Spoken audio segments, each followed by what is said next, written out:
Era un rugido metálico imposible de ignorar. Los marinos levantaban la vista al cielo y escuchaban cómo un cazabombardero estadounidense descendía como un ave oscura, emitiendo un silbido fantasmagórico que helaba la sangre. Los japoneses lo llamaron la muerte silbante, y para los pilotos aliados, aquel avión pronto se convirtió en sinónimo de poder, resistencia y victorias imposibles.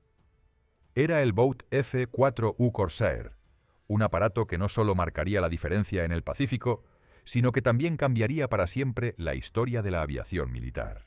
A comienzos de 1938, la Oficina de Aeronáutica de la Marina de los Estados Unidos lanzó una convocatoria urgente.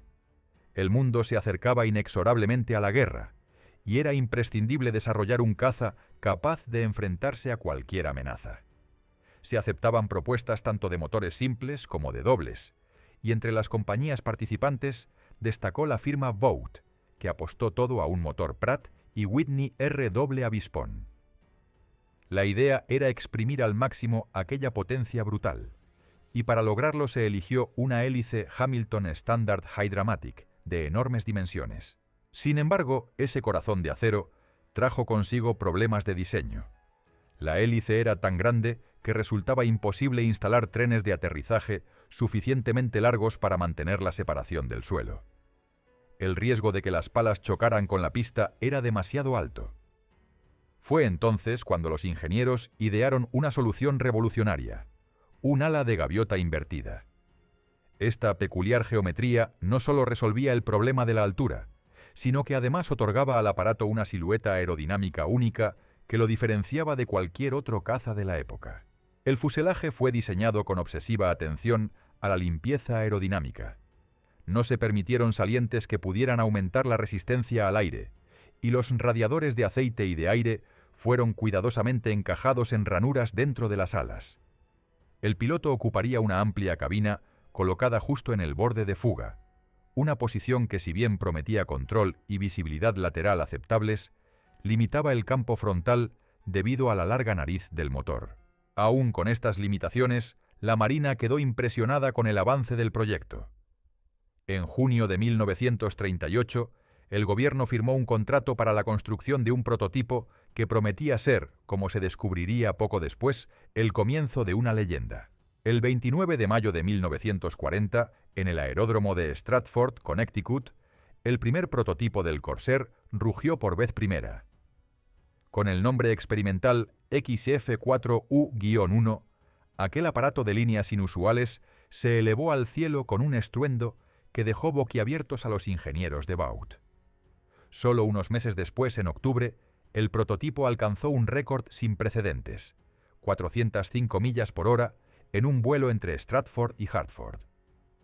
Era el primer caza estadounidense capaz de superar la barrera de las 400 millas por hora, un logro que situaba al Corsair en la vanguardia mundial. Pero la velocidad tenía un precio. Muy pronto quedó claro que el avión escondía un carácter peligroso en maniobras de baja velocidad.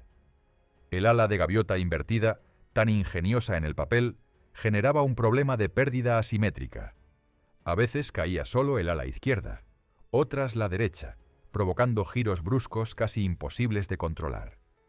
Para un piloto inexperto, aquello significaba un accidente seguro. Vought buscó soluciones rápidas. Instalaron pequeños deflectores en el borde de ataque y desarrollaron un sistema de alerta de pérdida, intentando domar a la bestia. Mientras tanto, la guerra en Europa se intensificaba, y la Marina de los Estados Unidos exigía acelerar la preparación de nuevos prototipos. Las pruebas iniciales demostraron que, pese a sus defectos, el Corsair tenía un potencial inmenso. Su motor Pratt y Whitney R. Avispón ofrecía una potencia brutal que ningún otro competidor podía igualar. Además, el fuselaje mostraba una solidez notable, capaz de soportar grandes esfuerzos y fuego enemigo. El entusiasmo fue suficiente para que en junio de 1938 ya existiera un contrato de producción preliminar. Y aunque la criatura aún era peligrosa y caprichosa, en los hangares de Vought se respiraba una atmósfera de triunfo. Estaban haciendo un caza que marcaría una era, aunque todavía aguardaban pruebas mucho más duras. Con la guerra en Europa devorando territorios a una velocidad aterradora, la Marina estadounidense exigió a Vought reforzar el armamento del Corsair. La orden fue clara.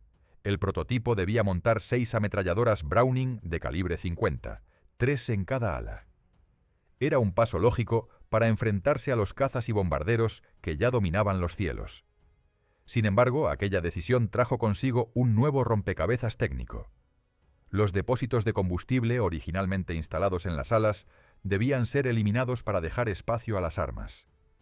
El tanque principal creció dentro del fuselaje y para equilibrar el centro de gravedad, los ingenieros desplazaron la cabina 35 pulgadas hacia atrás. Este cambio provocó consecuencias inesperadas.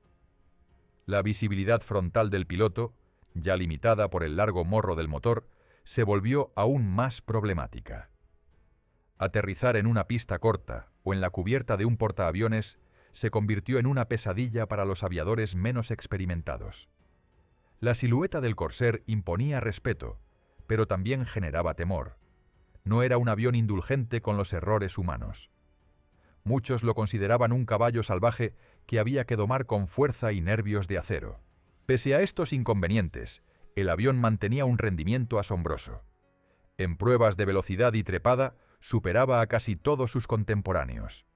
Los ingenieros confiaban en que, una vez dominadas las maniobras de aterrizaje, el Corsair demostraría todo su potencial en combate real. El aparato no estaba destinado a ser un caza cómodo, sino una máquina de guerra pura, pensada para derribar y sobrevivir. Con sus 6 cañones de fuego devastador y una velocidad nunca antes vista en un caza naval, el Corsair ya era considerado el candidato más peligroso para enfrentarse al temido Zero japonés. El proyecto avanzaba con paso firme, pero en el horizonte se acercaban las pruebas más exigentes, la calificación para operaciones en portaaviones. Y ahí, el Corsair demostraría que aún guardaba sorpresas desagradables. En septiembre de 1942, el Corsair llegó al momento decisivo: las pruebas de calificación en portaaviones. Los marinos esperaban ver a la nueva joya de Vought posar con elegancia sobre la cubierta, pero la realidad fue un espectáculo de sobresaltos y golpes.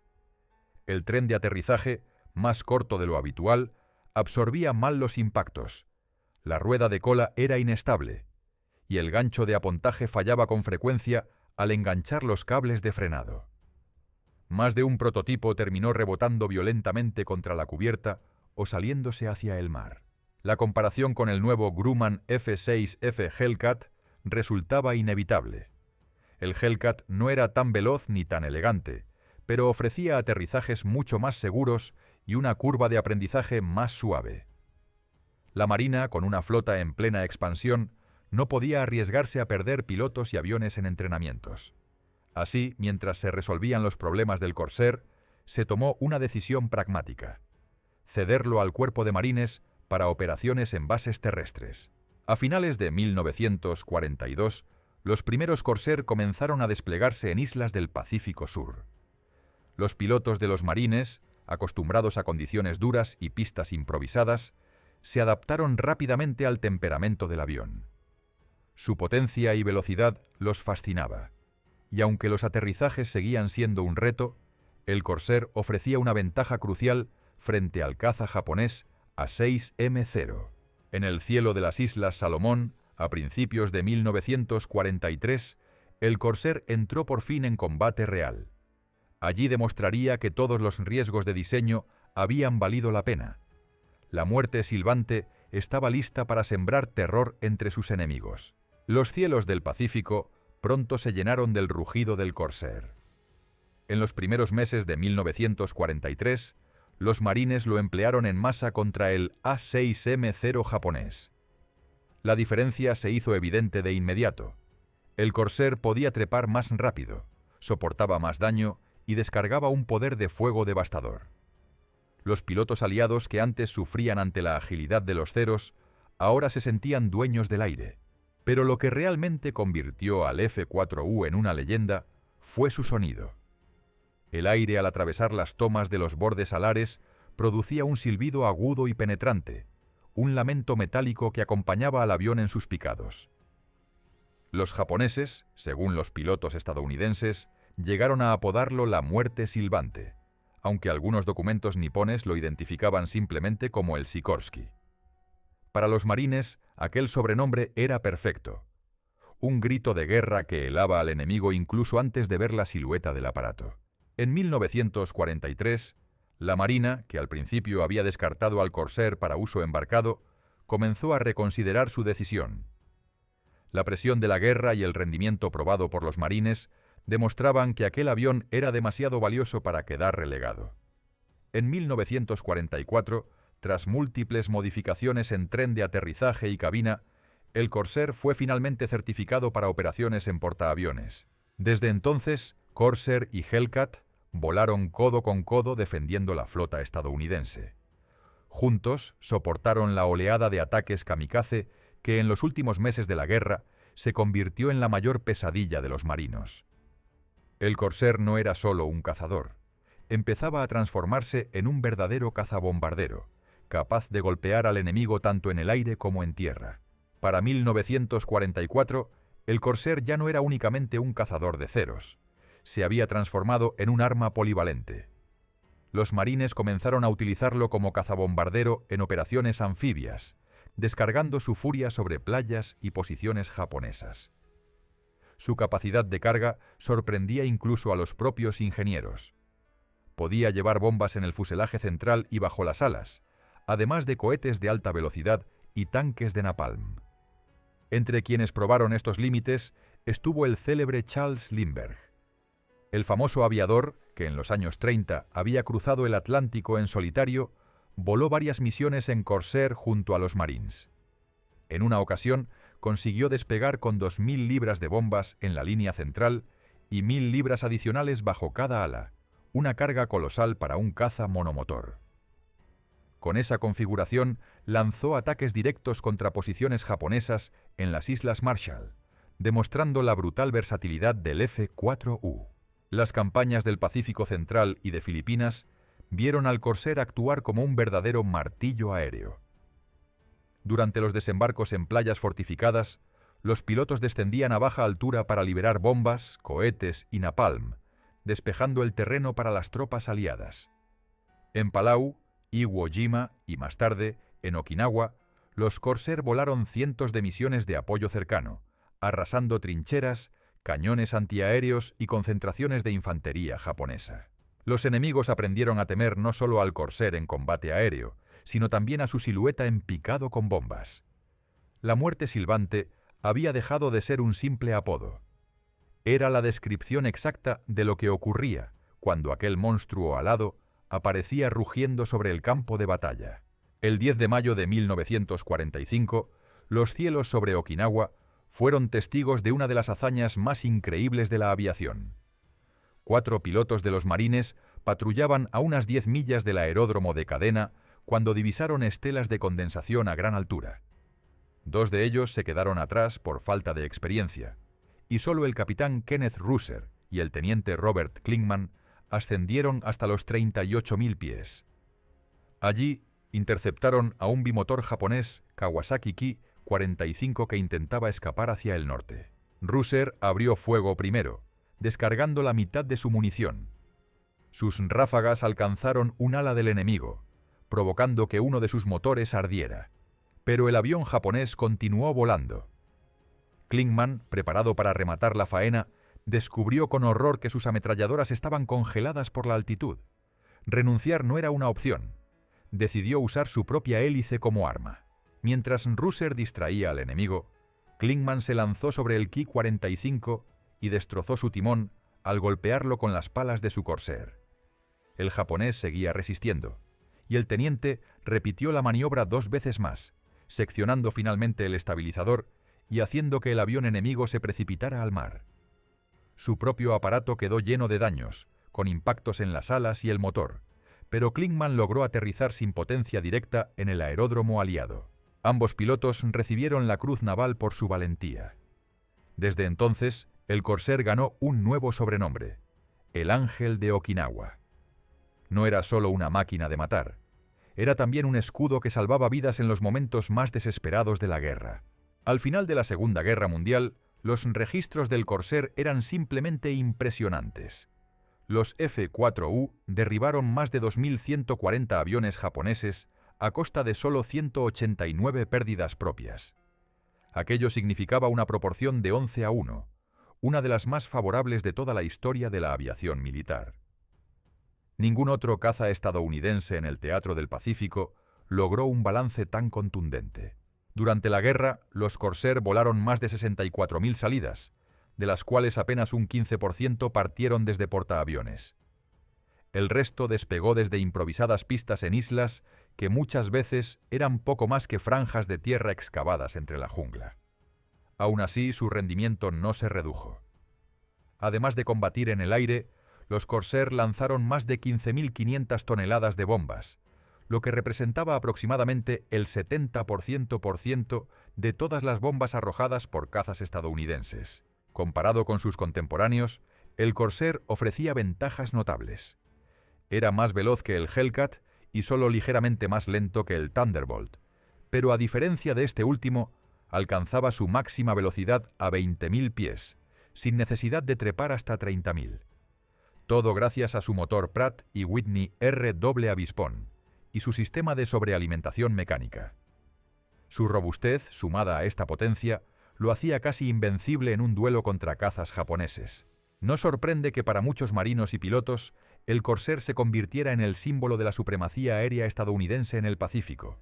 Su silbido metálico era la banda sonora de la victoria, y su sombra, la última visión que tuvieron miles de enemigos antes de caer.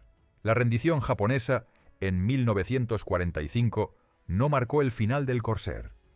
A diferencia de la mayoría de los cazas de la Segunda Guerra Mundial, el F-4U siguió en producción durante años. Desde el primer prototipo de 1940 hasta la última entrega, en 1953, se fabricaron más de 12.750 unidades en 16 variantes distintas. Fue el último caza a pistón producido para las Fuerzas Armadas estadounidenses y el de mayor tiempo en fabricación de toda su categoría. Tras el conflicto mundial, la Marina adaptó varios Corsair para misiones nocturnas. Con equipos de radar montados en el ala y cabinas modificadas, patrullaban cielos oscuros en busca de intrusos enemigos. Su desempeño resultó tan confiable que, cuando estalló la Guerra de Corea en 1950, el Corsair volvió al frente. En aquella guerra, se enfrentó sobre todo a cazas Yak 9, más cercanos a su nivel tecnológico. Pero pronto apareció una amenaza mucho más seria: el MiG-15 soviético, un jet que superaba en velocidad y techo a cualquier avión con hélice. El Corsair quedó relegado entonces a misiones de apoyo terrestre, descargando bombas y cohetes sobre posiciones norcoreanas y chinas. Aún así, protagonizó una hazaña histórica. El teniente Guy Bordelon, volando un Corsair de patrulla nocturna, derribó 5 aviones enemigos y se convirtió en el único as de la guerra que logró todas sus victorias con un aparato a pistón. Fue también el último as de la historia en hacerlo con hélice. El Corsair, ya veterano, se negaba a desaparecer. Su silueta inconfundible seguía cruzando los cielos, adaptándose a un mundo donde los reactores parecían destinados a dominarlo todo. Aunque la Marina estadounidense retiró oficialmente al Corsair tras la Guerra de Corea, su vida en combate estaba lejos de haber terminado. Varios países continuaron utilizándolo en conflictos coloniales y regionales. La aviación francesa lo desplegó en Indochina y Argelia, donde se ganó fama de martillo implacable contra posiciones rebeldes. En cada misión confirmaba su reputación de máquina indestructible, capaz de operar desde pistas improvisadas y soportar un castigo brutal. Pero el capítulo final llegaría en 1969, durante un conflicto tan inesperado como breve: la guerra del fútbol entre El Salvador y Honduras.